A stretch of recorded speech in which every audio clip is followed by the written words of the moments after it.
And greetings. Happy Thursday. Welcome to the Steve Deace Show, live and on demand here on BlazeTV, radio, and podcast. Steve Deace here with Todd Erzin and Aaron McIntyre and all of you at 888-900-3393, 888-900-3393. You can also let us know what you think about what we think via the stevedeace.com inbox. Steve at stevedeace.com. That's the email address, DEACE. Like us on Facebook, facebook.com/Steve Deace. Follow us on Twitter at Steve Deace Show, on Parler at Steve Deace, and check out our new YouTube page if you want some free samples of the program that you can then share with others if you like, or if you don't like, share them too, because that traffic counts for us as well. YouTube.com/Steve Deace. And again, that's DEACE. Coming up here this Thursday, Dr. Michael Brown is going to join us at the bottom of the hour to talk about his new book on a subject I feel like has been done and redone and done, redone and redone and done again. All right? Has it been done before, though? I think it's maybe been done before. I'm not sure. Okay? And frankly, if it was only like 5 people that were doing it again, we wouldn't be talking about it because it's been done before. All right. But since he's one of the 5 people that's on that list, and I respect his intellect, perhaps there is an angle to this we have not yet done and then done before. That's right. Trump and evangelicals. All right. So we'll be discussing that at the bottom of the hour. Next hour, Theology Thursday. Good friend of the show. I mean, he's been on numerous times over the years. Billy Hallowell used to work here at the Blaze. He put out a video yesterday on Christians and the mask debate. We are going to watch that video. Now, the 3 of us, I selected this video, but the 3 of us have not watched it, correct? Correct. I did that on purpose. I wanted the 3 of us to watch this in real time with all of the audience, and then we will come now and reason together. So I'm not quite sure what he's going to say. I think based on the tweet that's associated with the video, I know what his overall position is, but I don't know how Billy is going to articulate it. So, I mean, if we as believers, particularly when you have the long background with Billy that our program does, if we can't have a reasoned repartee back and forth on this, then it's just not possible in this era we live right now, right? So we're going to try it. We're going to see if that is possible. Coming up on Theology Thursday next hour, as well as 3 non-political questions. But before we get there, here's Aaron's rundown of what happened while we were away.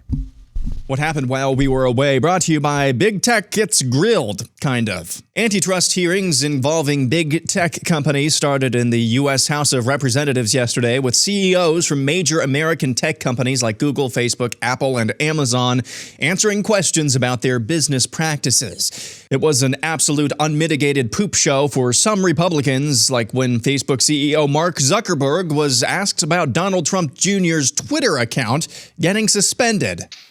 Congressman, well, first, to be clear, I think what you might be referring to happened on Twitter, so it's hard for me to speak to that. But I can talk to our policies about this.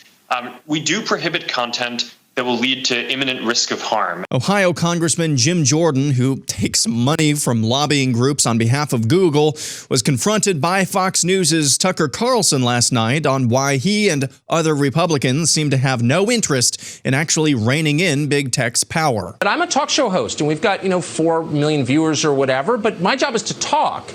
Lawmakers are tasked with running the country and passing our laws, by definition. Right. And these companies operate with a special carve-out provided them by Congress, and Congress has never done anything to rein them in. And so we've got, 96 days till the election. Are there going to be any consequences until then? Well, no, you just mentioned the most important thing. In 96 days, 97 days, whatever that number is, it's important we reelect Donald Trump and take back the House. It seems very difficult for any candidate or party to win anything if all the information about the race is controlled by people who are working for the other side, which is where we are now. So without whining about why nothing has been done so far, let me ask you. Jim Sensenbrenner's taken money from Google. Google is your 2nd biggest campaign contributor in the last cycle. Why do you think they would give you money? And why would you take it? If they want to exercise their First Amendment liberties and give me money, I raised $3 million last quarter. If Google gives me a few $1,000 check, God bless them. That doesn't change who I am. One Republican who actually asked some relevant questions was Representative Ken Buck, who went into great detail about allegations that Amazon flat out stole technology from tech startups, which ended up in their uber-popular Echo devices. Democrat Congresswoman Pramila Jayapal perhaps had the most striking line of questions for Facebook CEO Mark Zuckerberg about whether his company has suppressed and or stolen technology and ideas from smaller companies. Has Facebook ever taken steps to prevent competitors from getting footholds by copying competitors? Congresswoman, I view it as our job to understand what people are finding valuable in all of the services that they use. And certainly if someone... Do you copy your competitors? Congresswoman, we've certainly adapted features that others have led in, as have others copied and adapted features that... I'm not concerned about others. I'm just asking you, Mr. Zuckerberg, since March of 2012, after that email conversation, how many competitors did Facebook end up copying? Congresswoman, I can't give you a number of companies. Is it less than 5? Congresswoman, I don't know. Less than 50? Any estimates? Your team was making a plan. How did it play out? Congresswoman, I'm not sure I agree with the premise here. Moving on with a coronavirus update, CDC Director Robert Redfield shared some striking information in a recent interview. But there has been another cost that we've seen, particularly in high schools. We're seeing, sadly, far greater suicides now than we are deaths from COVID. We're seeing far greater deaths from drug overdose that are above excess that what we had as background than we are seeing deaths from COVID. The government of the Netherlands announced yesterday they will not advise the public to wear masks after consulting with the country's National Institute for Health and finding that there's no proven effectiveness of masks. Meanwhile, Dr. Anthony Fauci says, you should protect all the mucosal surfaces. So if you have goggles or an eye shield, you should use it. In completely unrelated news, the United States gross domestic product fell by nearly 33% in the second quarter. President Trump tweets, with universal mail-in voting, not absentee voting, which is good, 2020 will be the most inaccurate and fraudulent election in history. It will be a great embarrassment to the USA. Delay the election until people can properly, securely, and safely vote. Checking in on future President Joe Biden. Good afternoon, everyone. Welcome to Kingswood Community Center. Actually, that's the one down I used to work. As a joke. You didn't know where we were anyway. And finally, an epidemic of mask debaters has broken out over the United States. This morning, as COVID cases mount across the country, the mask debate is intensifying. People are very passionate on both sides of the great mask debate. The partisan mask debate is heating up. Mask debate's growing. The president is trying to have us cover the mask debate. CVS, Target, and Walgreens are getting in on the mask debate. The mask debate now taking center stage at local restaurants. It's 9 minutes after 6 now, and there's new video of a raging mask debate. And that's what happened while we were away. My mama told me if you masturbate too much, you can go blind. So. Ba-dum-ching. That was funny. That was I probably shouldn't say that was a rim shot then. No? Is that another mucus opening that Anthony Fauci thinks I need to cover? Todd, your thoughts. Thank you. Aaron's montage brought to you. And we're off. It's 11:09. Aaron's montage brought to you by Home Title Lock. Deborah couldn't believe this happened to her, and it did. And she didn't even know about it till the eviction notice showed up. It's called home title fraud, a devastating crime that can cost you your home. And title fraud is not covered by your homeowner's insurance. If you want to get some protection, the only place I know of to go to is Home Title Lock. And you want to go there because cyber thieves have discovered the titles to our homes are all kept online these days. So they forge your name on your deed, stating that you sold your home to them, and then they refile as the new owner. They take out all that equity that is yours, and then they stick you with the payments, or in Deborah's case, an eviction notice. Home Title Lock, they put a virtual barrier, though, around your home's title so that does not happen to you. And the instant they detect any tampering, they mobilize to shut it down. But first things first. Go to HomeTitleLock.com and register your address to see if you're already a victim and don't know it yet at HomeTitleLock.com. And then while you're there, use the promo code Steve to get 30 free days of protection at HomeTitleLock.com. That's HomeTitleLock.com. In the overtime today at BlazeTV.com/Deace, we will be discussing Trump's tweet that has set the world ablaze regarding, hey, if you guys want to do mail-in voter fraud, I'll just, we can just delay the election then if it's not safe to vote.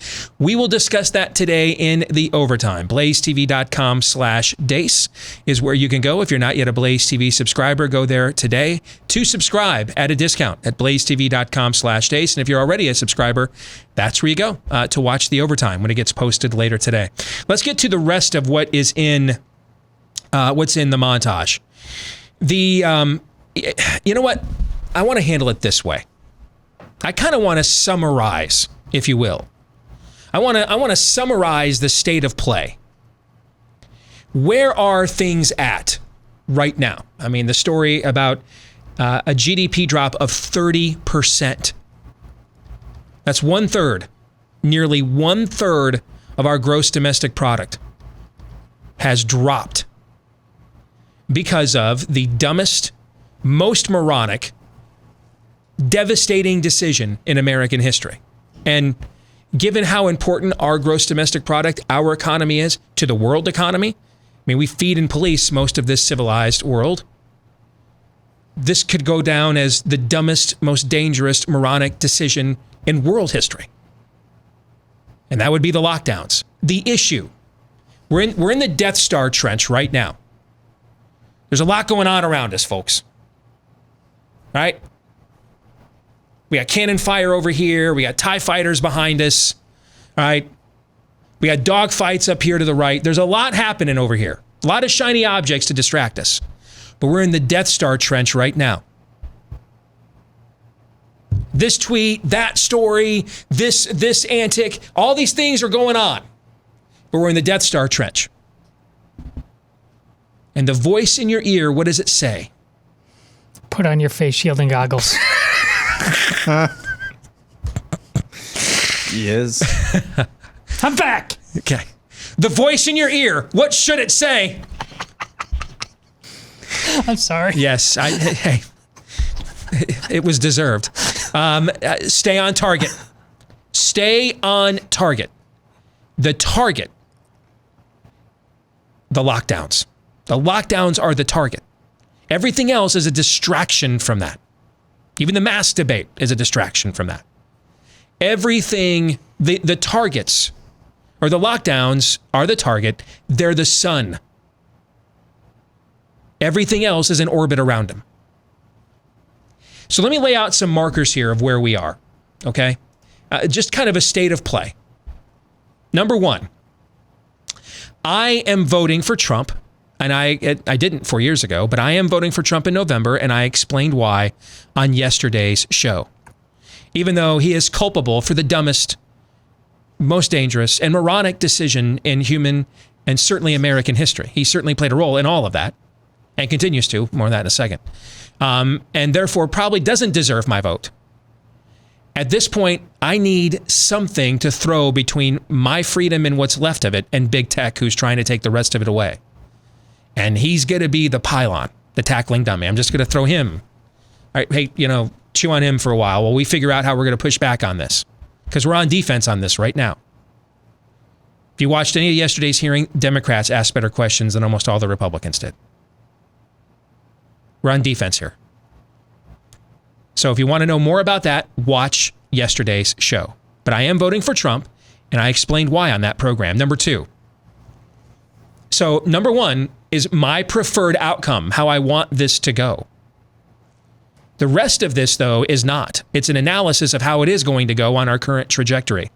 And if you're new to this program, we may roll different than some other folks in this sphere, but I'm totally fine telling you what I think is going to go down, even if it's not what I want to go down. I'm not fluffing you on any level ever. Never happening. Not happen. Not going to do that. I'm not going to sit here, man, when the home team's down 50-3 in the fourth quarter. Guys, we can still come back. The game's over, guys. We lost. Now, it ain't 50-3 in the fourth quarter yet, but it's 50-3 like in the third quarter. All right? All right? So the rest of this is analysis.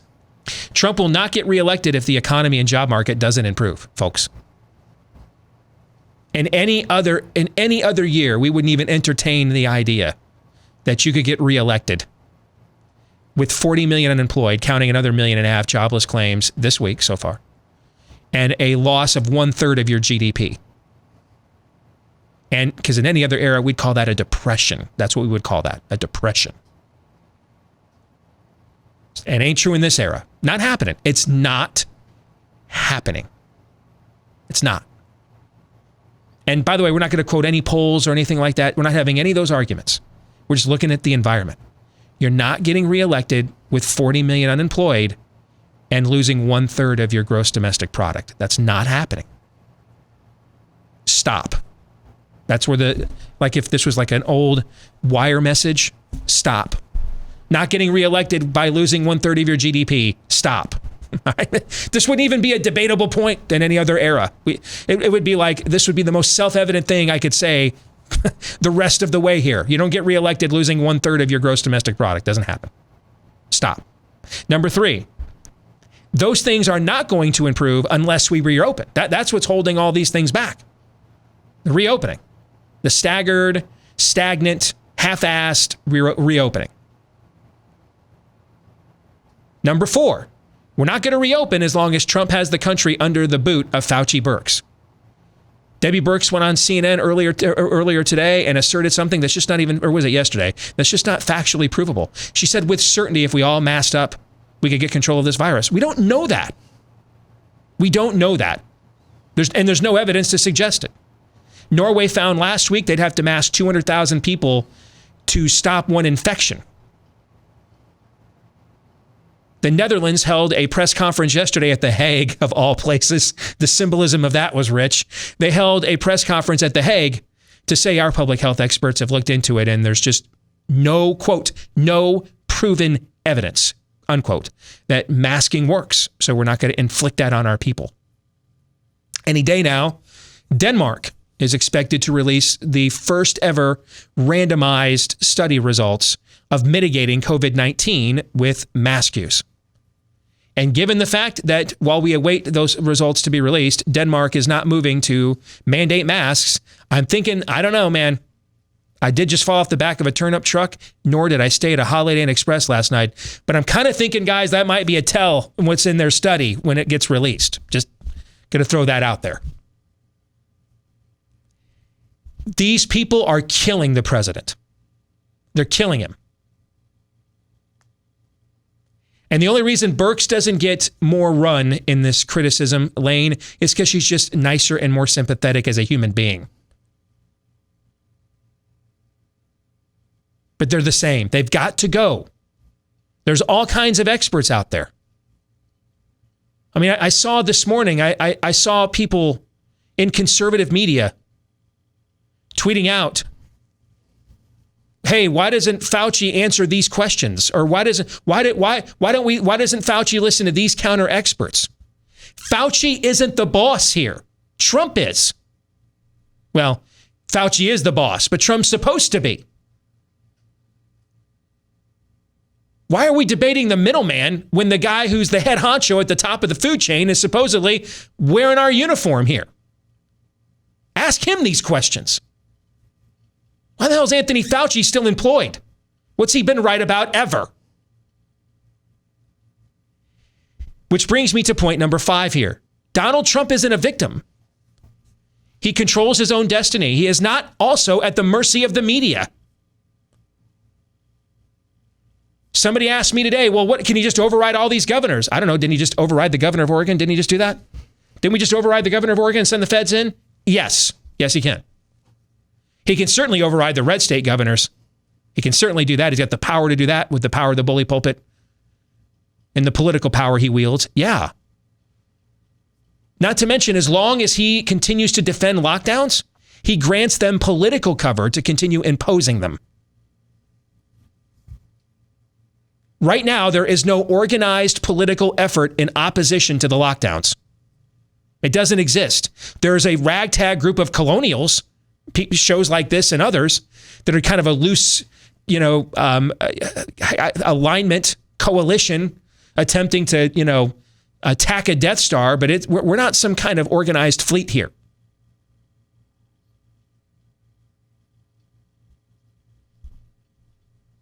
Number 6, if he is at the mercy of the media and completely helpless, then there's no point to any of this then.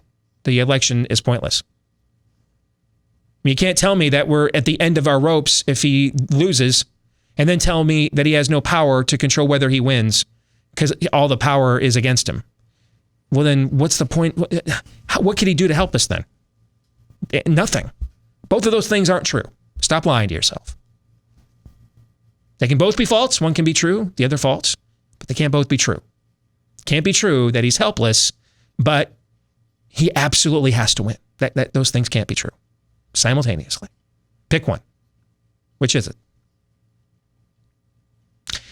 Number 7, he needs to govern better to be reelected. Period. He needs to govern better to be reelected. Period. He needs to govern better to be reelected. Period. He needs to govern better to be reelected. Period. One more time. He needs to govern better to be reelected. Period. I lied. Once again. He needs to govern better to be reelected. Period. Doesn't matter what he tweets. If we're losing 1/3 of our GDP, his ass is grass. He's toast. Toast. One of the greatest sports nicknames of all time. Bill Parcells gave cornerback Elvis Patterson that nickname at practice once because that's all he was doing was getting burnt on game day. Toast. Right? That's who Donald Trump is. Toast. If he doesn't govern better. This tweet, that tweet, okay, he might lose by 8, might lose by 11, might lose by 12, might lose by 5. Who cares? It's just a loss. You lost. If he tweets better, it could be a close... No. To win, he must govern better. Period. Period. Gentlemen, your thoughts? Well, I mean, the last part is kind of a summary of how this show has tried to beg, borrow, and steal him to some level of success on behalf of the American people in general and the conservative principles that we aspire to hold dear on this show. And I meant what I said. I mean it today. I'm probably as close to voting for him as I ever have been before. And maybe it's some sort of freedom I'm allowed and just flat out. There's no more beg, borrowing, and stealing. He just doesn't seem to want to go there. I don't know if he's broken to the point that many people are in politics and they just run out of steam. He keeps telling you to the guy that it's impossible. Only he can solve, only he can save. But something totally different than has happened in this entire presidency needs to happen right now or else. And it'll be deserved. Here's the thing where I am with Trump right now. Every jot and tittle of what you said is true. And it seems like, to varying degrees, every jot and tittle of what you just said has been true for the last 4 years and has been said repeatedly for the last 4 years. Now, that's neither an argument for or against voting for Trump, although you could make one, I guess. But that's not the intent of what I'm trying to say here. My reaction, and I'm saying this live on air. You asked me yesterday during the break when you made this announcement. So you got any feedback? I'm like, not really. I didn't know you were going to make that announcement, and that was literally my reaction, wasn't it, Steve? Yeah. I don't know. Because here's the thing. When it comes to Trump, because of everything that you just laid out, if it would have been a plant your flag in the ground, Donald Trump is going to stand his ground and stand in the way and affirmatively actually take action, now I would have had a problem with that. because there's absolutely no evidence. There's about as much evidence that masks work to prevent the spread of COVID-19 that Donald Trump is going to act affirmatively and take ground from the left in their onslaught in civil war against what's left of America. So here's where I am with Trump. It's what I tweeted last week. I have just as much piss and vinegar to vote for Trump just out of spite for the people who have been part and parcel to getting us where we are in this point, especially with this year, with the virus, with the fraud that's going around along this lines, the abject damage to our rights, our liberties, our economy that have been done.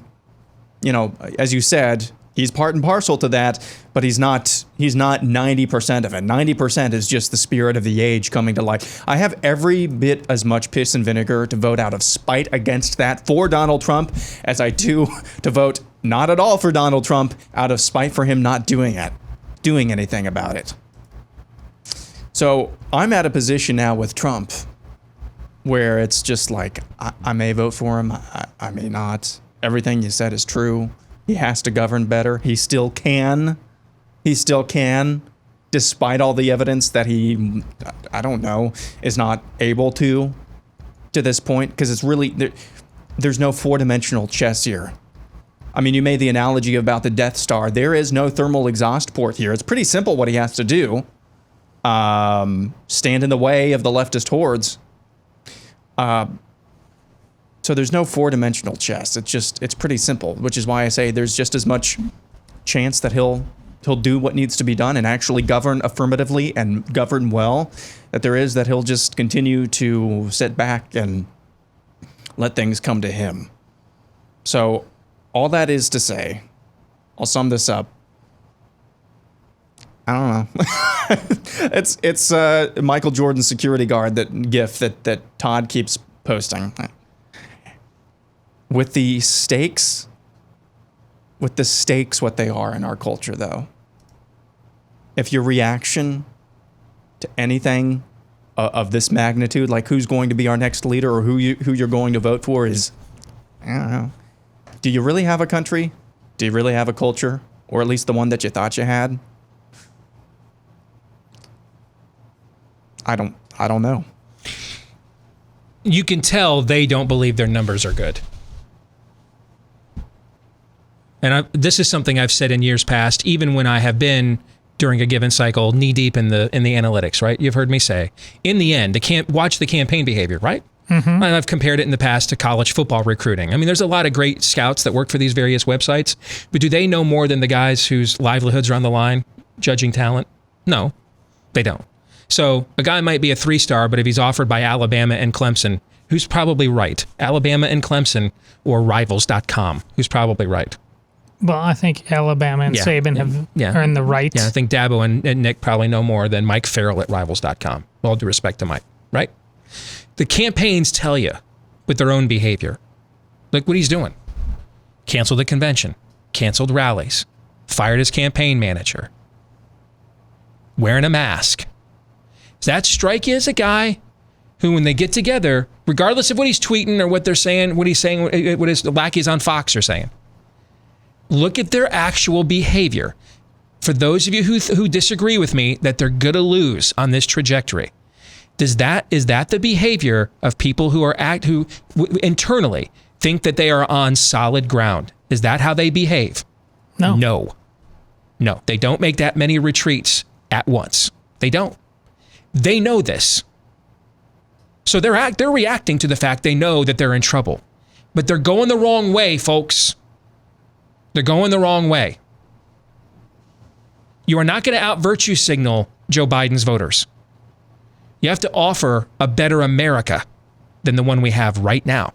But you have to govern to get us there. You're the president, not the challenger. Created by credit data scientists, the average Scoremaster user can raise their score their credit score 61 points in 20 days or less. Not a couple of points there, 61. One listener raised her credit score recently 102 points in just 11 days. Another 53 points in 17 days. ScoreMaster. The reason why this works, it's the new science that super boosts your credit score faster and easier than anything you've tried before because it puts you in control of your credit score. So this is how you can add points to your credit score fast. Having your best credit score helps a lot of areas in life. Getting a home loan, buying a car, refinancing, these days even getting a job. You should have the power to do that. The power over your credit score, not the banks. ScoreMaster is what will put you in control. Enroll in minutes and see how many plus points you can add to your credit score, and you're going to be shocked how fast that you can do it. If you want to learn more, visit scoremaster.com and go /Steve. Scoremaster.com/Steve. Again, that's scoremaster.com/Steve. The name of the book, Evangelicals at the Crossroads, Will We Pass the Trump Test? The author of said book and a longtime friend of the show joins us now, Dr. Michael Brown. It's good to have you back on the show, brother. How are you?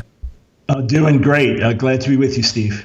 So, Michael, I told the audience this last segment, all right? I am so over this topic. I feel like we have run over this body. We backed the car up and ran it over again, all right? If there's a list of maybe 5 people, if they said, hey, I did a book on this, can we cover it on your show, that I would even consider they could add something new that has not already been said. There's only like 5 people on that list. Otherwise, my answer would have been no. You just happen to be one of the 5 names on that list, okay?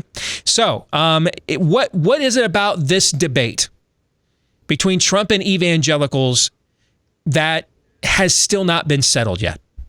Yeah, so I come at it from a few angles, and I'm glad to be one of the 5. I appreciate that.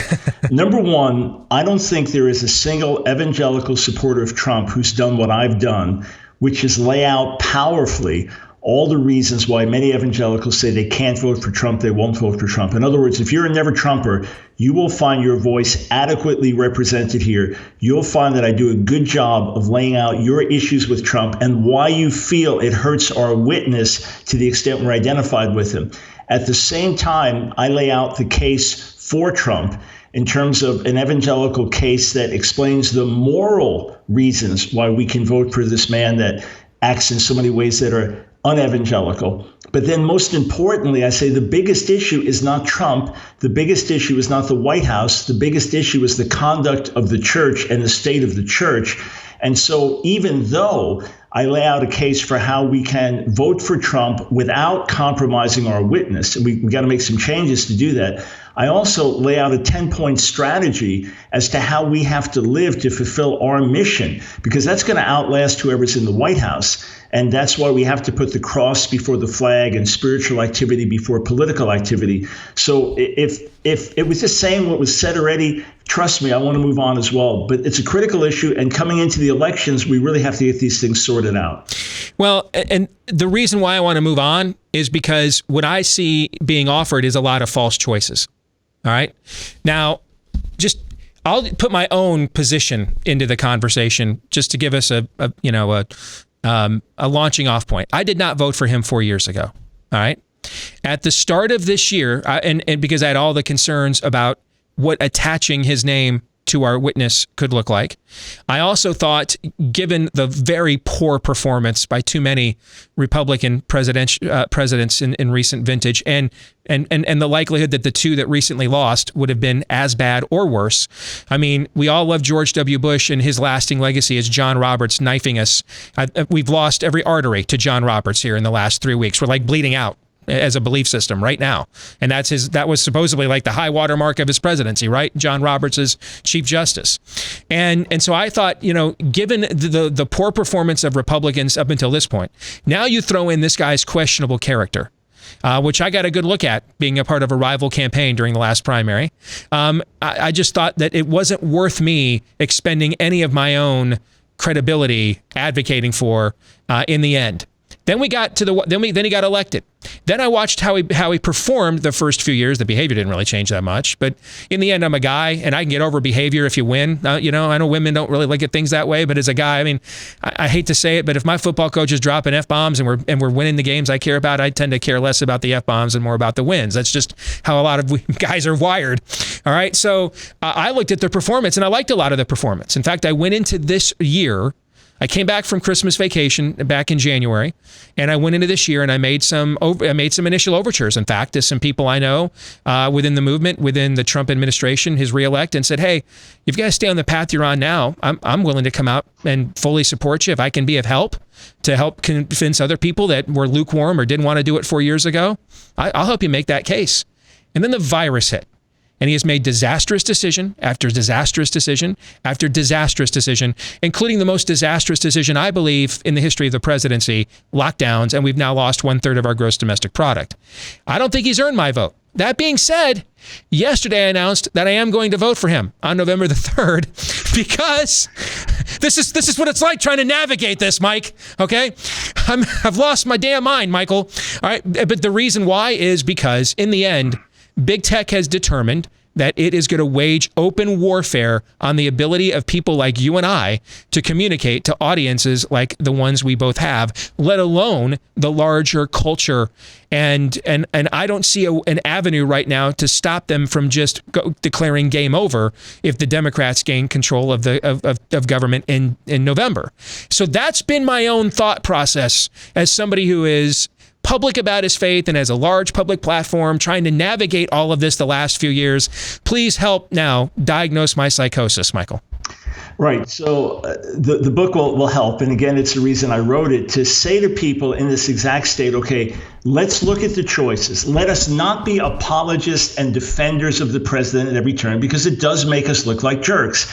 And it has hurt our witness. And we were shouting for years, morality matters, character counts, we're the values voters. And then we said, well, it's kind of different now. We have to make a better case. We have to say, hey, the Mount Rushmore speech was great, and it was great for civil rights too, but I wish you wouldn't go after Bubba Wallace in his tweets the next day. Let's be outspoken about that and make the world know Jesus is our Savior. He gets our heart, our mind, our loyalty, our lives. Trump gets our vote. But then we have to look at the real existential choices before us. We have to ask ourselves, who's going to do a better job, say, of standing up to tyrannical China? Trump or Joe Biden? Who's going to do a better job of standing up to Iran? Trump or Joe Biden? Who's going to at least give a better shot to babies in the womb having a chance? Trump or Joe Biden? Who's going to stand up more for religious rights? Trump or Joe Biden? And you look at how far left the Democratic Party has lurched, and you basically say it's kind of Trump versus socialism and social anarchy. So is there a way that we can vote for him without becoming such Trump loyalists that becomes the issue? I've watched people on all sides, Steve, lose their mind. You've got on the one hand the cult of Trump, and on the other hand the Trump derangement syndrome. Yep. And I'm reading books. I've read every book after book, anti-Trump, and the people are rational and clear. And then they start weighing in on Trump. They sound like babies. And then Christian friends I've had for years, and now it's like, what happened to you? What did you drink? It's like Trump is your all in all. What happened? 4 years ago, I was very concerned watching, frankly, people like Robert Jeffress. I was very concerned watching them redefine what we believe for Donald Trump. Mm-hmm. And then once he got elected, I've now watched people like Beth Moore basically scarlet letter the church with racism because she doesn't like Trump. I've invited her on. I've said, hey, who are these racists? Who are they? Tell me who they are. I've got a fairly large platform. I'll join with you in rooting them out, calling them out, right? Casting them out. Nothing. Just these loose pejoratives of insensitive, what we call virtue signals in the social media world. See, I'm better than the Robert Jeffress group. I'm not Pat Robertson. I'm a better, you can put me on CNN. I'm nicer. I'm willing to actually bear false witness against slander the brethren on one of the largest platforms on planet Earth without any specifics whatsoever in order to show I'm just better and nicer than those people. It seems like we've gone from one extreme here to the other on this. Yeah, we absolutely have. And one of the chapters is called The Cult of Trump, or Trump Derangement Syndrome. And another chapter is Since When is Loyalty to Trump the Dividing Line? You know, as Christians, when we stand before God, he's not going to say to us, what did you do with Donald Trump? But what did you do with Jesus? And look, let's just say Trump gets reelected and the Democrats and the media and big tech continue to lurch left in radical ways. At best, he's a wedge in the door. Yeah. And the big thing is we've got to get on doing what we're supposed to do and change the hearts and minds of young people and be Great Commission oriented. So that's, again, my biggest reason in writing the book was not to call evangelicals to vote for Trump. It's to say, hey, here's why we can vote for him. Here's how we can preserve our witness in the midst of it. But this is what we must go about doing. To me, passing the Trump test means, one, can we vote for him without destroying our witness? Two, can we differ on Trump without tearing each other apart? Can we unite around Jesus, even if we differ on Trump? Because right now, America is completely losing its mind. It has no idea which way to go. And we should be the ones saying, hey, we have the answers. Listen to us, look to us. To the extent we are primarily identified as followers of Trump first and followers of Jesus second, we mess things up. If we can get it reversed, then we have some hope. You and I have known each other for years. You know I am not bashful and have not been in the past of pointing out specific people who have nicknamed the GOP basically God's own party, the kinds of Christian leaders who they sit down at their dinner table at night and thank whoever is the head of the Republican Party for the meal, and that we've got to refashion our belief system to get a seat at the table for politics. That in the end you can say whatever you can claim you're for whatever you're for, but you are ultimately what you actually, whatever hills you die on, that's what you're really for. Right? You've heard me go after the people specifically that I think have done that in the past. What I've seen the last few years, though, is the opposition to this is let's actually become reverse idolaters now. And let's hate Trump so that we can now use that as the way that we get the camel's nose under the tent to redefine gender roles in the church, to bring social justice and cultural Marxism in the church under the guise of open Marxists like Black Lives Matters under the guise of critical race theory and things of that nature. Let me be a long-standing writer of respect at Christianity Today, and then after Trump gets elected, let me change my name to my original African name I never used before, just to show people how enlightened and virtuous I am. Please give me the ratio points I really desire. That to me now is what has cropped up in opposition to this. Yeah, again, it's almost as if what's in people's hearts has been brought to the surface, kind of the Trump effect, that you get the hypocrisy of evangelicals, that some of us are willing to sell our souls for a seat at the table. You get the virtue signaling wokeness. And by the way, when you are awakened, you say, woe is me. When you are woke, you say, look at me. There's the pride of look at who I am. And who are we trying to prove something to? Mm-hmm. On the woke side? That's my big question. The left-wing media tells us, you Christians, you must denounce and renounce Trump before you will listen to you. I'm saying you didn't listen to me before. You actually think, Steve, that you and I, that if we said, we can't support Trump, we're not going to vote for Trump, that CNN and MSNBC would say, oh, please come on and enlighten us about abortion. Please share your views on why homosexual marriage is not really marriage. No, right. We were hated before. Right. We're still going to be hated. We will never prove our wokeness to the world. So let's have our convictions and be unashamed of them and show that God's ways are better. You want to fix racism, justice, God's ways. That's the way you do it. What's been the reaction you've gotten to this so far? Because you're also releasing this in an election year when most people want to justify not thinking critically and just go tribalistic as they possibly can.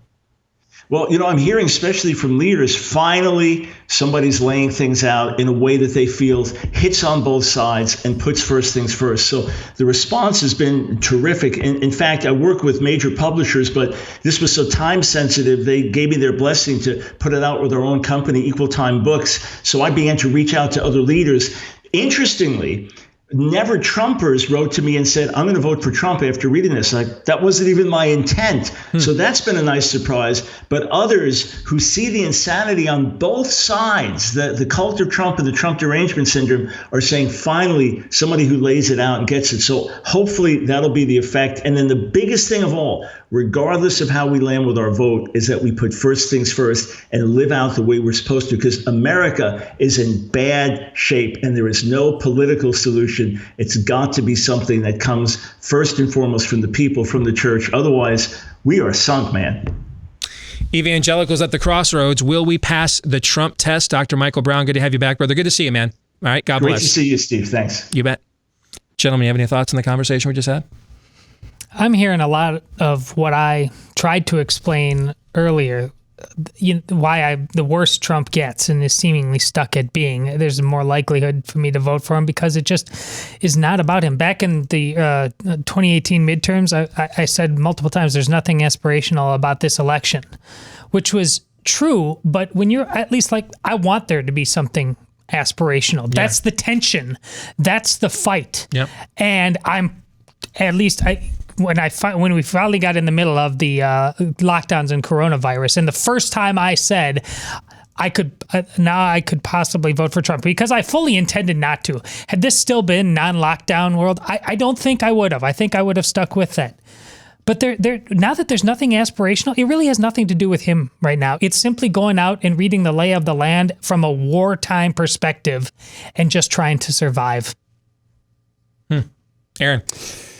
Yeah, it's just anecdotally, I will say that it does not seem, at least to me, and again, this is all anecdotal, I don't know if it's going to be nearly as much of an issue about this affecting testimonies as it was back in 2016. Because more often than not, I'm seeing right now, I don't know about you guys, but those who are voting for Trump, I see, are not doing it enthusiastically, affirmatively, Cheeto Jesus saves. There's always going to be that, but I think there are fewer of those who would maybe lean towards that. Instead, it's just, I'm just going to throw up this human shield and hope that the what did you call them yesterday? The necromancers, yes, who are running the Joe Biden.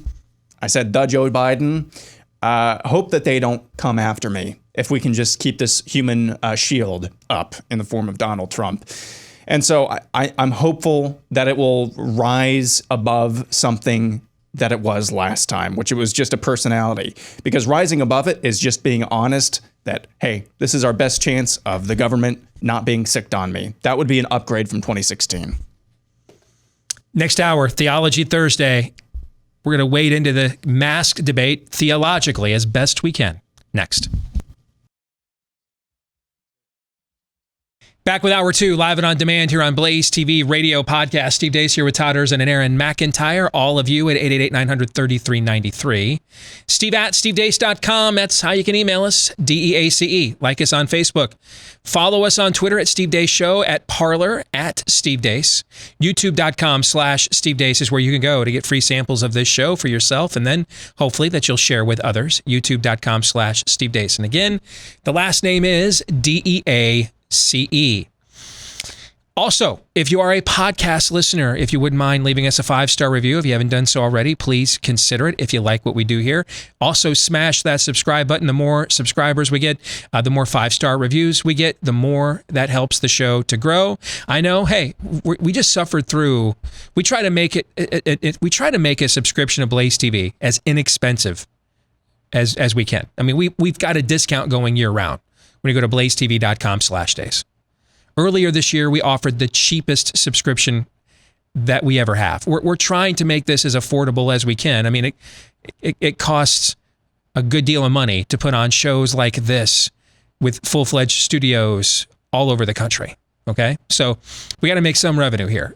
But we do try to make it as affordable as we can, particularly in the times in which we live. And we're losing 1/3 of our gross domestic product now. So we get it, though. Not everybody can afford a subscription right now. So if you're like, man, I just got to do the podcast because it's free, here's what you can do for us, though, still, is to give us those 5-star reviews and hit that subscribe button, because that does a lot for helping us to grow the show as well. Thanks to the thousands of you that have done both of those things already. All right, let's get to Theology Thursday, brought to you by realestateagentsitrust.com. It is challenging to sell, buy and sell at the same time a home in any economic environment. How about one with 40 million unemployed and losing 1/3 of your GDP? That makes it fairly uncertain, right? Yeah. You don't know in a given state what the laws are in terms of free association and open assembly. These are fairly uncertain times. Okay, take a drink. But it's stressful to do this in any time, but especially right now. Make sure if you're going into the real estate market at a time like this, that you have an agent that you know is going to go all in for you. Now, how do you find that person? Well, the website says it all. realestateagentsitrust.com. Notice that no one has a website that says realestateagentsYouCan'tTrust.com. Right?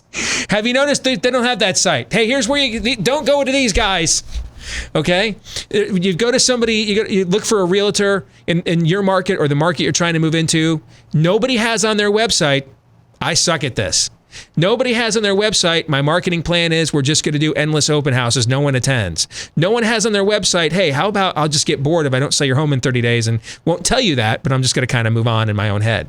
No one says things like that, even though there are people that do things like that. So how do you know? Who does the vetting? That's who does it for you. realestateagentsitrust.com. That's where you can go anywhere in the country to find an agent that you can trust at realestateagentsitrust.com. So, the current debate that we are having right now in the country is over masks. Now, I want to lay down a few markers here for Theology Thursday.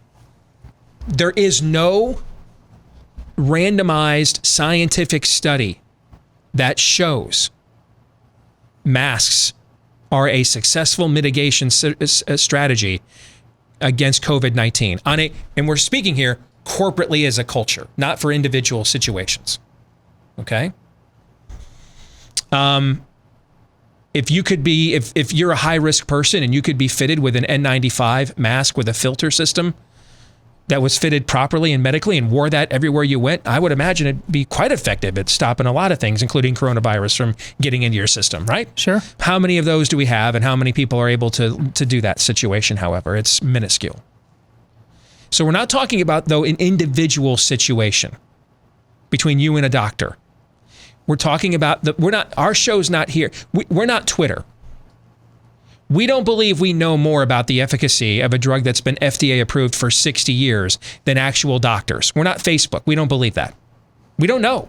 We're going by, we trust that they know more than us, so we wait for them to tell us. Okay? So we're not talking about individual situations with you and your doctor and what's best for you. If you're high risk,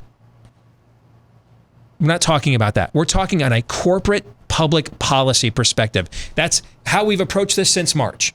That's our area of expertise. That's what we do. We do that, okay?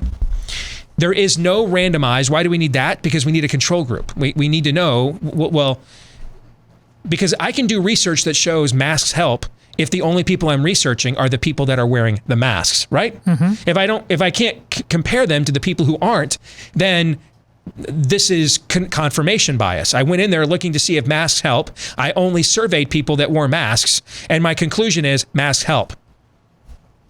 Well, voila.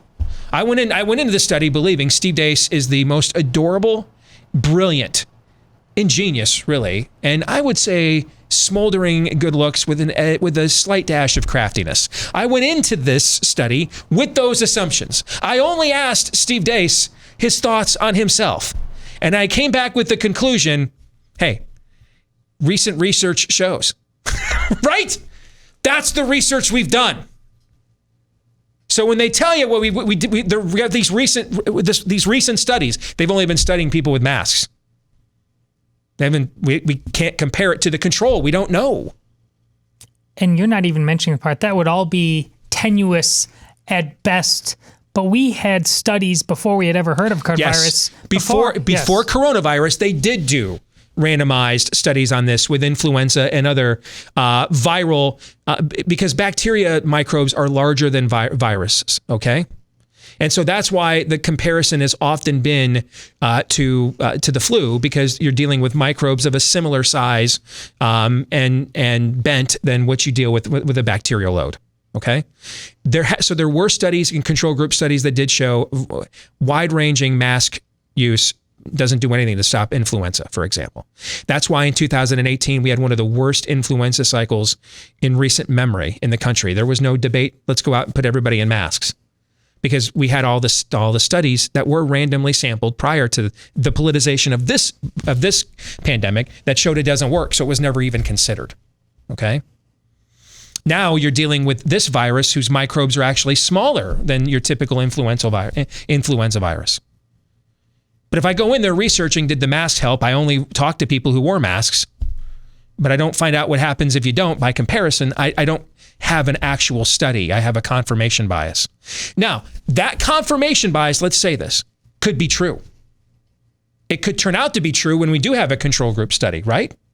It could turn out that you were right, but your methodology is bad, meaning you went into this looking for a conclusion, not looking for a conclusion. And there is a difference, right?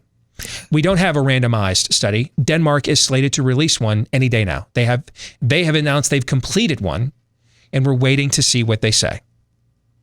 Denmark, by the way, was the first country to give us in the West a layout of the lethality of this virus by age group, with broken down and stratified, in individual years. They have done phenomenal work on the research of this virus as a country. And I say that as somebody who's done a lot of research on this virus and has used several of Denmark's examples of research for my own. So we wait to see what they say. I don't think they're, given their actions, I don't think they're going to come back and tell us that masks work, but they could. And then we'll see. But as of right now, we don't have any certifiable scientific evidence that they work. We don't.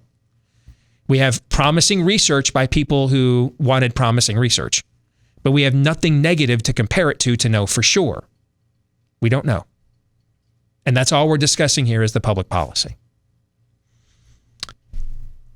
That's one marker. Let me lay down another marker. Imagine going into this. Imagine if they would have treated us like adults. I've talked about this with our governor here in Iowa before. And a key moment when she began to reopen the state. And she said, to the challenging questions of the media, she said, listen, look, it's not going anywhere. We don't have a vaccine. I shut this thing down as long as I could to make sure that our healthcare system was stabilized and ready to go. And it is. We feed a lot of the world out of this state. We feed the whole country, this whole country out of this state. We can't do this. I can't justify shutting the entire state and the value that this state represents down because there's 50 people with coronavirus at the University of Iowa Hospital. I can't do that. We're going to have to learn to live with it. We'll be as smart as we can. We'll adjust on the fly to the data as best we can. But we just are going to have to learn to live our lives with this. And I really believe that was a tipping point. The media didn't buy it, but she wasn't talking to them. She was talking to us, the people of Iowa. And imagine when it came to masks, because I want to state my position clearly. I am not anti-mask. I'm anti-flat earth. I'm anti-junk science. I'm anti-BS, right? Yes. Imagine if they would remember back in March, I said, why don't we just wear masks and not close the country down? I proposed that in March. Do you remember that? Of course. And that was back when Fauci and the Surgeon General was telling us masks wouldn't help us. I was like, why don't we just wear masks like they do in 8? How do they? But you know why? Do you know why I proposed that? Because I wanted to figure out why Taiwan and South Korea didn't close down. They just wore masks. So I'm like, well, dude, they got to know more about coronavirus than we do. They have them all the time. Are they close to China? Or are we? There. So why don't we, instead of destroying our way of life and our economy, let's just wear masks until we get rid of this thing. I said that in March, back when they told us the masks wouldn't work, not to wear them. So we had to do lockdown instead. And now the same people that were telling us that in March and telling me I was wrong are now telling us this is the only path forward is for us to wear masks everywhere. Well, imagine if they would have treated us like adults, like our governor here in Iowa did, and they would have said something like, you know what, guys? Right now we're trying everything we can. Imagine if Michael Redfield, head of CDC, said this. Right now, we're trying everything that we can. We need all the help we can get. We really are all in this together. And here on the scientific end, we're learning on the fly here. It is a novel coronavirus. There's just some things we don't know about how to contain it. And we don't have a vaccine. So we're going to try wearing masks for, say, 30 days and see if that gets us to a place where we can resume some normalcy. Imagine if they would have done that. I don't know about you guys. I can't speak for everybody. This is what I would have done. I'd have been like, hey, man, we're all Americans here. Let's see if it works to get this under control, get our lives back. There's only one way to find out. None of us have ever seen anything like this before. There's no playbook for this. You are not entitled to not be inconvenienced when there's a worldwide pandemic happening. You're not. Okay? So let's, no guarantees, but let's see. Let's find out. That's how I would have reacted. Instead, what we got was an about-face memory holding of all the actual science on masks until about a month ago. Just like it all disappeared, like the Las Vegas shooter. Sweden, no longer on the map. Gone.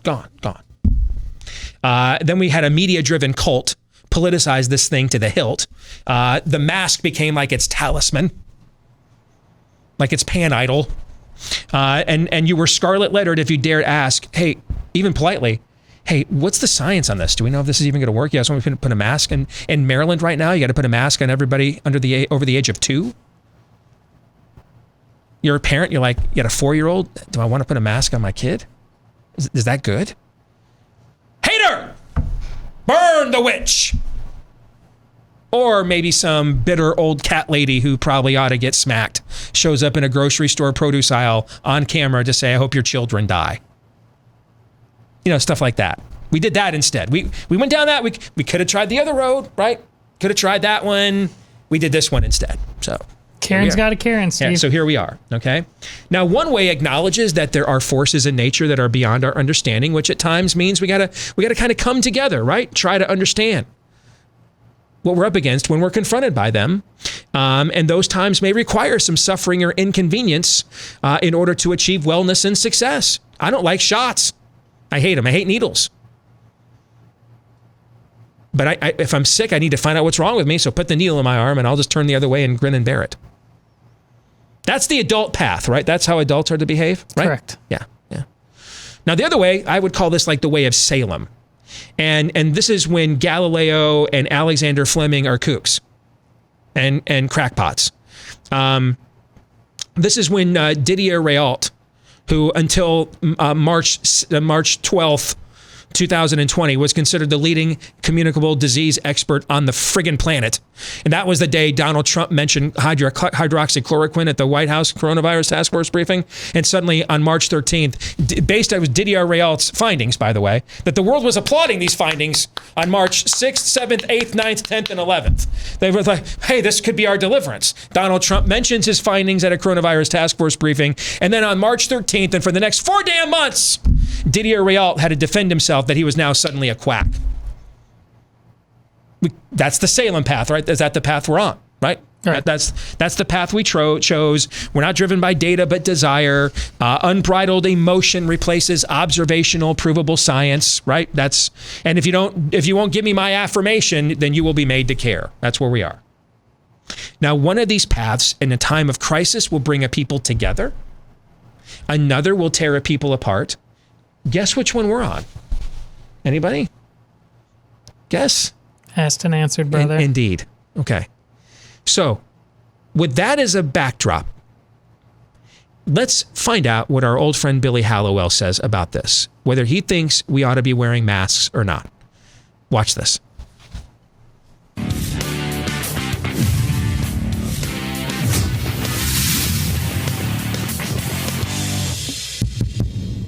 Okay, so the never-ending mask debate. Now, before we get into this whole thing, I want to clarify a couple of things about masks. I think they're weird. I think they're uncomfortable. I think they're pretty awkward, right? And I personally am not a fan of wearing them. And the main reason is that because I normally wear glasses, right? And I can't successfully wear them without fogging my glasses up. So with that said, though, I've made a choice to wear masks, and I think you should do the same. And so I want to dive into that before you react to that. And just listen to me. Government, we know it can be restrictive, misleading, bureaucratic, and actually, frankly, ridiculous when it comes to policymaking. We were initially told, or I guess discouraged from wearing masks before being told that we had to, right? And so I think we're right to question policies that restrict church congregations while entirely ignoring massive protests in the street. I think we're right to worry about the confines and limits to the restrictions being placed on us. So all of that is fine. I think questioning is healthy. At the same time, I think we have a responsibility to love our neighbors. And I've heard a lot of disturbing comments in recent weeks and months about COVID-19 being a scam or entirely overblown or something we simply shouldn't worry about. Again, I think we're smart to always be on guard and to be sure that our rights are being protected, right? I get that. But I don't think that the mask thing is this hill to die on. I mean, COVID-19 has infested the United States. We've had more than 142,000 people die. That's 142,000 human beings, moms, dads, grandparents, brothers, sisters, kids, right? I mean, some people, they keep saying that they believe the numbers are cooked or enhanced, but I know people who have had it. And I'm not saying the numbers aren't off. I don't know, but I know a ton of people who have had it. I had a professor friend who died. I've known people in my church who have been sick. I am a firm believer that we need to be reasonable and rational, that we need to look at things with calm lenses, to realize that Jesus is our hope. But I'm also a firm believer in common sense. And when we selfishly refuse to wear masks around crowds of people, I believe we're not only failing to exercise that common sense, but we're actually breaking Jesus' command to love others. Sure, you might be young, you might be fit, but what about the elderly people walking around? I mean, the virus impacted thousands upon thousands of people who died in nursing homes, and older Americans in general, if we're being honest, have not fared well. In fact, 8 out of 10 of the deaths in the U.S. have been among those aged 65 and older. So how can we argue that somehow our right not to wear a mask trumps the rights of the people not to be sick, not to inadvertently be inflicted by our selfishness, and not to prematurely die? Again, masks are obnoxious, but if we have evidence that they help minimize the spread of a virus, a spread that almost every other country on the face of the earth seems to have gotten under better control than we have, then why are we so opposed to it? Sure, be on guard. Sure, fight against inconsistencies in the law when it comes to churches and other gatherings. But in the end, I think we all have to make a decision, right? What's going to win out? Is it going to be our pride and our fear, or is it going to be our love for other people? You want COVID-19 chaos to end? Put a mask on. You want the economy to open up more quickly and get on track? Put a mask on. It's not that complicated. And I know that many of you will disagree with me, and I get that. But at this point, I'm tired of sort of sitting here and ignoring the obvious. Our witness matters, and if our witness is to be incessantly screaming, "It's my rights," while very literally putting the rights of others at risk, I think that self-centeredness speaks for itself. And one final note, if there's still outrage out there about businesses that are encouraging or rather demanding that people coming in wear masks, I'd remind all of us that a lot of us as conservatives and Christians have said that Christian business owners should be allowed to refuse products based on sincerely held beliefs. So if we believe that, then surely we have no problem with a business or company making the same decision when it comes to masks. Listen, we don't have to love masks, but we're called to love others. So let's do it. All right, let's start on where I will where I will agree with him, particularly the latter point.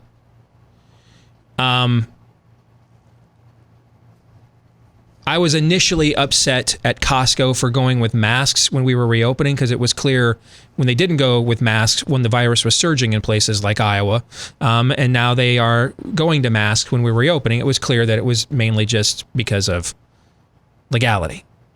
As time has gone on, though, and more businesses have gone down this road, I'm actually sympathetic to the argument that the culture in which we live, the lawsuit-happy culture in which we live, that I think this is, at this point, if I owned a major national corporation, I'd probably have, at the very least, I'd have all my employees in masks. At the very least. Just because I don't want to get sued. I own 500 stores, 1,000 stores, etc. And we haven't really spent a lot of time. Now, I haven't been back to Costco since they went to masks, but now it's not even about the mask. I've kind of gotten used to wearing one, actually. It's really just about there aren't any samples and stuff out there anymore, so there's really no point going. I just like the samples. All right. But I totally, he is right that we can't, on one hand, argue that what a private Christian business owner does with their business isn't government's business. And they can't be compelled to do something that violates their conscience. And then turn around and condemn all these private corporations and private businesses for trying to protect themselves against liability with a mask. I agree completely with that point. That's an inconsistency. We can't have it both ways. Agree with that. I also agree that that the not wearing a mask thing as a point of pride really doesn't have any place in any kind of a biblical worldview. I mean, pride, first of all, doesn't have a place in the biblical worldview to begin with, number one, period. It just doesn't have a place at all, number one. I mean, you lay that down. I mean, pride is the root of sin. So, no. If your opposition to masks is on the basis of I'm some kind of a badass, or it shows that I'm a wimp and I'm not doing that, I'm not, there's nothing biblical about any of those arguments, okay? And I'll even throw in a third area where I agree with him. If the research showed, in fact, I just said this before we played the video, I believe. If the research showed, the real research, not I went in to find, I only found out how masks help people who are wearing masks, but comparison to not wearing them, because there's all kinds of research out there that shows it doesn't work. All right, Norway doesn't work. I don't know why the masks work in Norway, or they don't work in Norway, they don't work in Denmark, and they don't work in the Netherlands, and they don't work in Los Angeles County, because when I was out there last month, they were still in the middle of a 2-month mask mandate. I wore a mask everywhere I went. Didn't stop cases from surging there.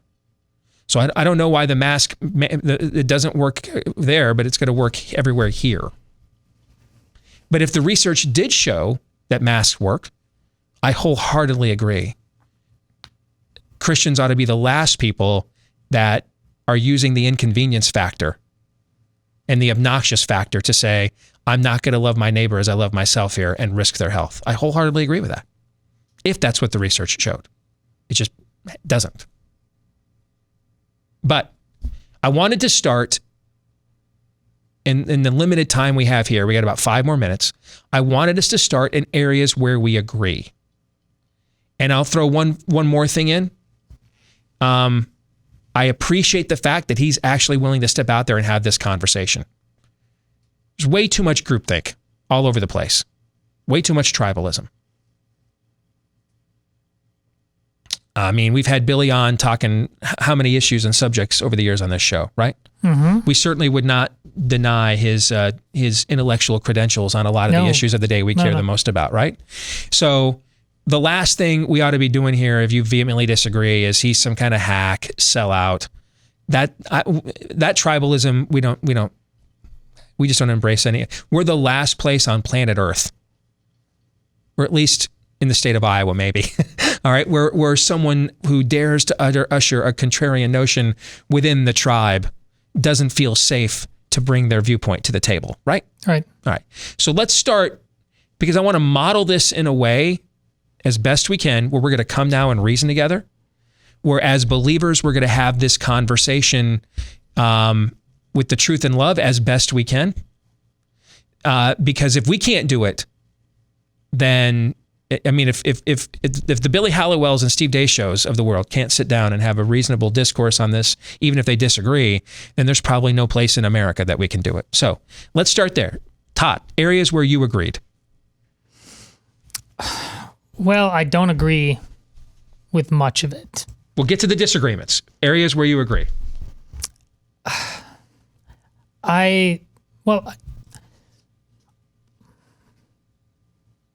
I didn't know this was going to be the half and half approach we were going to take. I would have settled this in my mind. And I don't mean to be pejorative in all this, but I think he is missing the entire point. So I think common sense. That's ultimately going to be my argument. But I think to rely on something resembling common sense in all of this is a fair point. It's a good filter to approach things. It's Socratic in its nature, how we sift things. I agree that using that as a winnowing fork for all of this is potentially a way to come to the right conclusion. How about if he would have said, and guys, the research on this is pretty sketch, but as Christians, why don't we err on the side of love? Who knows? It might help. It might work. Let's, be seen publicly, going the extra mile for our fellow man and our neighbor. Similar to what I said a minute ago, right? If the CDC, Michael Redfield, came to us like that, if he would have said to somebody like you, in fairness, because I'm guessing at some point Billy's going to watch or listen to this. Mm-hmm. You and I were talking about this yesterday when we were getting ready to do this show. Yeah. You're on your last nerve with this entire topic, right? Yeah. So that's where there's a lot of measured tones and you're taking deep breaths because you like Billy. You're the one that actually books him on the show, right? And so you don't want to make him the target of weeks of your compiled venting and angst on this, right? Yes. So you're trying to you're taking deep breaths before you take even individual words. Yeah. And here to make my point, my family, and we aren't mandated yet to go back, but my family still has not been back to Mass.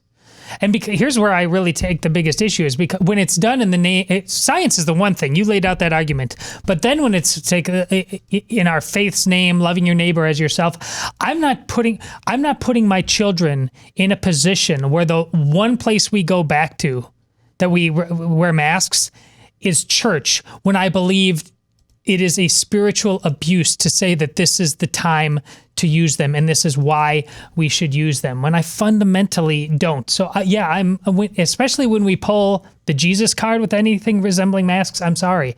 I'm gonna fight you, and I'm gonna fight you as a friend, Billy, but I have to because I believe it's wrong, and I'll lay that out when we get to the next point. What if you played the Jesus card and said, let's just try and see if it'll work. It can't hurt. Let's just see if it'll work. Let's see what we can do. See if it helps. Should we be making that argument about trannies running with my daughters too? I mean, really? That's a tad over the top, don't you think? It's a tad. No, because it's not an argument. It's not based on any evidence. It's soft-minded Christianity. We're choking on that. All right. I'm trying. Yeah, I think you got to try a little harder after that last 30 seconds or so. More in a moment.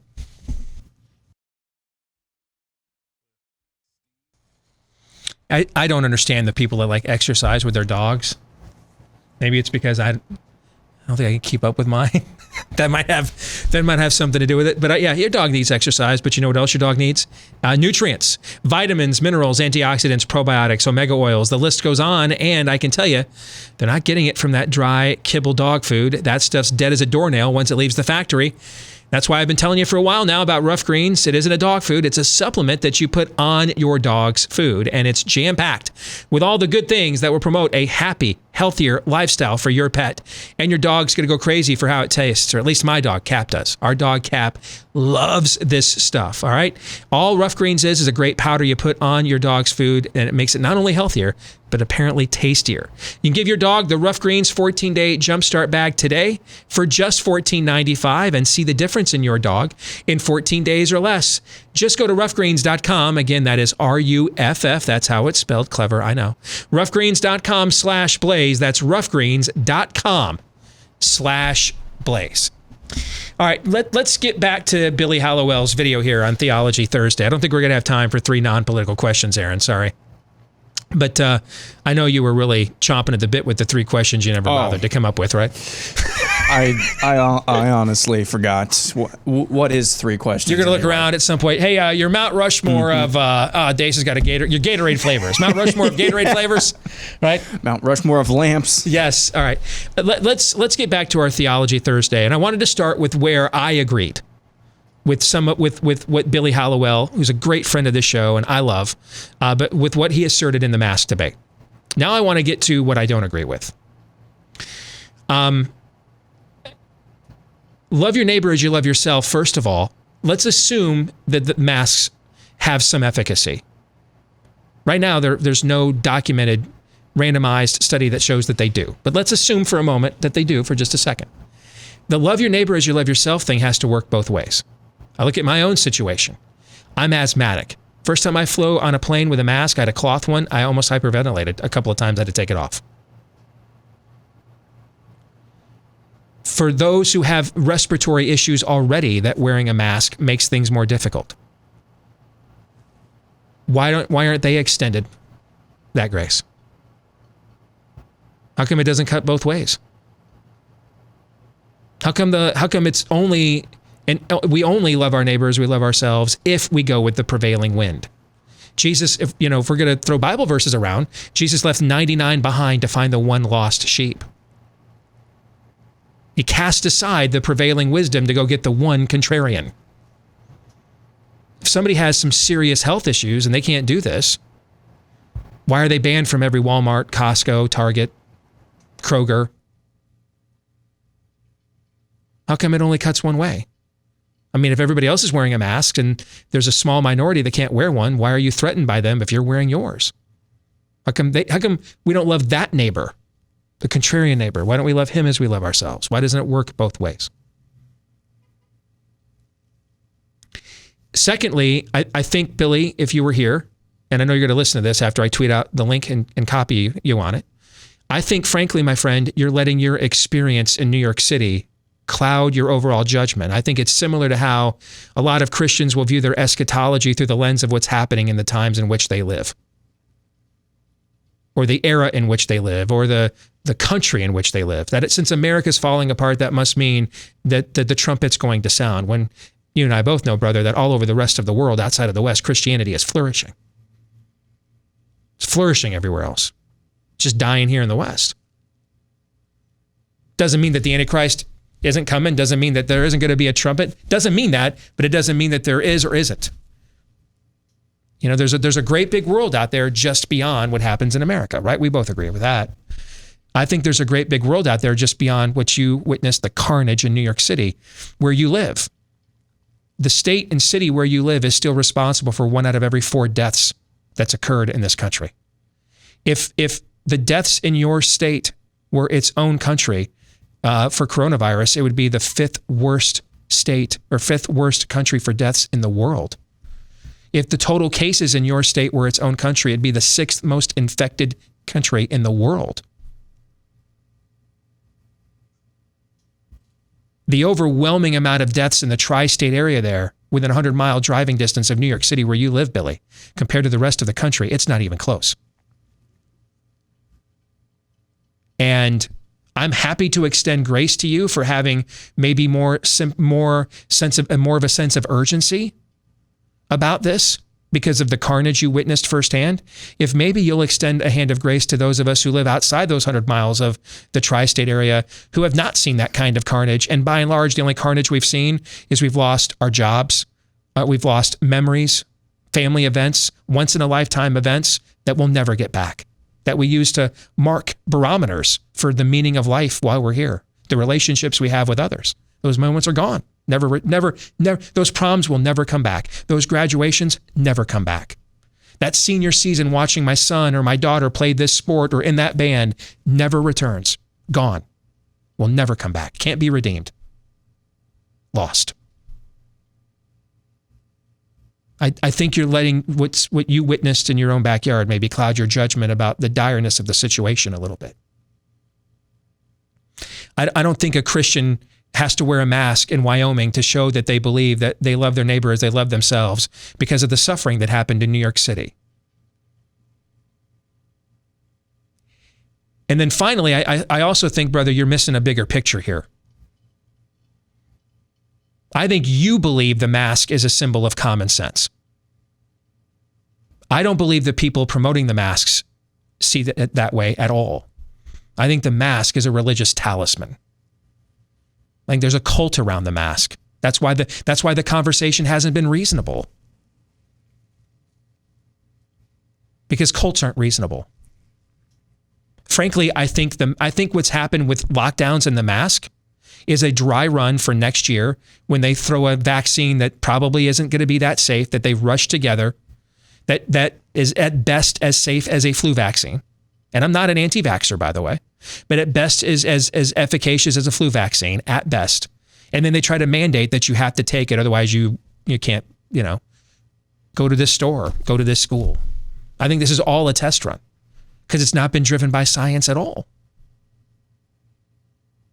Billy, the same people that are pushing masks as our salvation are the same people that reject, in many cases, salvation. Brother, the same people that are promoting masks as a symbol of reason are the same ones that have rejected reason, gender, what's a life, what's truth. The same fervor by which they reject those things, they're promoting this thing. Why? Why is that, brother? Why is that the case? So maybe for you, it's common sense. But I think this is where we're in a meat sacrifice to idols situation. You see that meat as just meat. And you're like, people are hungry, they should eat. I can respect that. Others of us see that meat, though, as a symbol of a larger religious expression and don't want to go anywhere near that. And Paul says that we're actually not supposed to argue with each other on these points. We're actually not supposed to contend with each other on these points, but to grant conscience.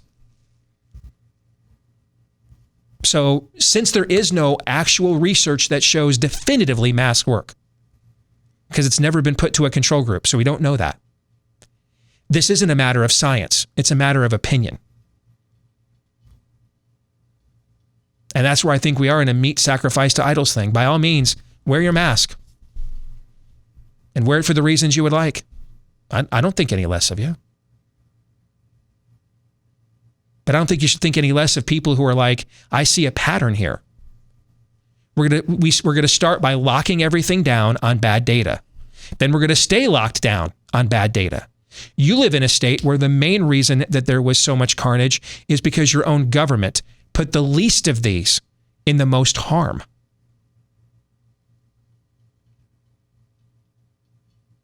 You yourself mentioned what the death rate is for those under the age of 65. Actually, it's even older than that, my friend. Go above 70, and the death rate is very low. In fact, in America, if you don't live in a nursing home, 0.4% of Americans are going to die of coronavirus that don't live in a nursing home. Why don't we just secure them? Why does the whole country have to have its freedoms and liberties infringed upon when we know who is the most vulnerable to this? Why don't we secure them? So we started lockdowns on a bad premise, bad data, continued lockdowns on a bad premise and bad data. The people who did those lockdowns won't admit that the lockdowns were bad. And now they tell us, after previously telling us that masks don't work, now they tell us, while not still admitting any of the mistakes they've made up to this point, they now tell us that masks are manna. Brother, can you see why there might be people who, other than just being douchebags, might have some serious fears and concerns that this isn't on the up and up here? Something else is going on. Because, by the way, the same people, Billy, that say wear a mask or you're a nitwit are the same people saying don't take a drug that costs less than $1 a pill that in at least a dozen other countries has been proven to be effective. In Switzerland, they bought into the hype. They stopped selling and providing hydroxychloroquine by law, like Ohio just did yesterday. They saw their death rate skyrocket. They went ahead and went back to using hydroxychloroquine as an early viral relief, and they saw their death rate plummet. The same people that are trying to say you can't get access to a treatment that may save your life are the same people demanding we all wear masks. Can you understand, Billy, why there might be some people of sincere Christian conviction who don't want to put this thing on, not because it's a point of pride, but of worship, meaning like, I don't worship false gods. I don't worship idols. And that doesn't mean everybody that's wearing the mask is worshiping an idol. I don't think you're worshiping one. I think you've got some legit concerns. You've thought it through. I don't agree with how you've thought it through, but I respect that. I just would like the respect to work both ways. That's all. Gentlemen, you have any thoughts? Aaron, you're good. Yes. You're going to go first. Well, so I would agree that the only thing that I would agree with Billy Hallowell's video is if the science says. Now, if you had said the science says, then we can have a debate about that, and we can weigh your evidence against the evidence that they don't work as well, and we can come to our own conclusions. But what makes this difficult and what makes this hard when these types of conversations go the direction that Billy took it is that the inverse of what he's saying then applies to those who do not agree. So what I mean is, what he's implying is that if I don't wear a mask, I don't love my neighbor. Really? Really? I saw that same thing happen this morning. Different context. I'm not saying that this is Billy's assertion is the same as what I'm about to say, but David French said this morning, he compared not wearing a mask to aborting babies. He made that comparison. I can't remember if it was this morning or last night, but he made that comparison. Yes, he did. And I'm not saying that's what Billy's doing here, but that's the inverse of that's the implication, is that I don't love my neighbor. So that makes these kind of conversations very difficult because I'm coming in here with feeling like I'm the one that's being cast aspersions upon when I don't think that I actually deserve that. And so this whole thing comes back to if the science says. Well, we don't know for sure if the science says that this has a widespread impact or a significant impact. If it has a significant impact, I would say, and we knew that it had a significant impact, I would say, Billy Hallowell, you are right on the money. All right, I could be spreading this, and wearing a mask would significantly reduce my chances of spreading this to somebody who could get it and could die within the next 2 or 3 weeks. We would still need to have some sort of mercy. We would need to still have some sort of, I don't know, just a little bit of grace for people, but I didn't detect that at all. Instead, it's if the science says. If there are ifs, when there are ifs, we need to have grace for people to make up their own minds, to follow their own conscience. And I didn't get a whole lot of that from Billy's video, which makes it difficult for me not to then respond with an emotional response, which is, how dare you say that I don't love my neighbors, and then we're off. And nothing actually gets solved at the end of the day. If he had said, I don't know what the science says, there's conflicting reports, follow your conscience, but here's why I wear a mask. We wouldn't even probably be having this conversation right now. We wouldn't have this segment right now. You're correct about that. It's really, really difficult. Really difficult. And I've lashed out at people before who make this into a moral issue when there is not a clear line of demarcation about what something is or what something isn't. And it becomes difficult to not then respond with emotion, and even if it's deserved. But we just need to have more grace for people. And this is about the most grace that I can show, Billy, being taking all things into consideration with the implications of what he's saying. But I would just encourage him to have a little bit more grace, that there is more room for that here in this debate than what he makes it seem like. It seems like he has not encountered, Todd, anybody has a reason for not wearing a mask other than I just don't wanna, or it's inconvenient, or it's obnoxious. That there may not be some larger reasonings at play here to oppose the prevalence of the hysteria around masks. And that's what I wanted to highlight in my rebuttal. Well, if it's about common sense by definition should take us somewhere in common, should move us somewhere. Well, the people screaming loudest about, wear a mask, way louder, more obnoxious. Nothing Billy did was obnoxious.